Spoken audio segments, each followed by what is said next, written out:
एक रहस्यमयी जंगल जहां हर पेड़, हर पत्ता अपने भीतर एक अनकही कहानी छुपाए हुए था।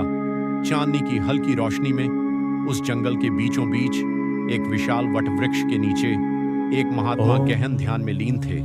वह थे गौतम बुद्ध, जिनकी शांति और ऊर्जा पूरे वातावरण को दिव्यता से भर रही थी।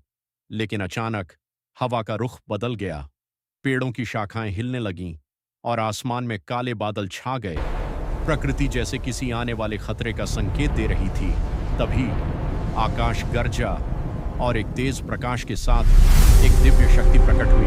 वह थे हनुमान, असीम शक्ति, भक्ति और साहस का प्रतीक। वे आकाश से उतरते हुए धरती पर उतरे।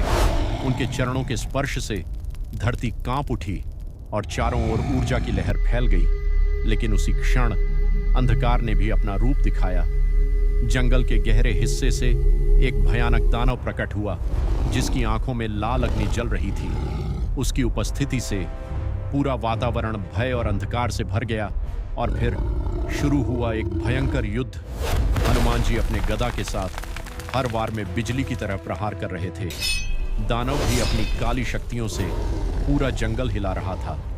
आकाश में बिजली चमक रही थी, धरती कांप रही थी और हर ओर ऊर्जा का टकराव हो रहा था। यह सिर्फ एक युद्ध नहीं था, यह था प्रकाश और अंधकार का संघर्ष। लेकिन तभी वह महात्मा, जो अब तक ध्यान में लीन थे, अपनी आंखें खोले बिना ही एक दिव्य ऊर्जा का संचार करने लगे।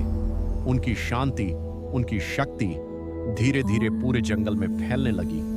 स्वर्णिम प्रकाश की वह लहर अंधकार को कमजोर करने लगी और अंततः हनुमान जी ने एक अंतिम प्रहार किया। उनकी गदा से निकली दिव्य ऊर्जा ने दानव को पूरी तरह नष्ट कर दिया।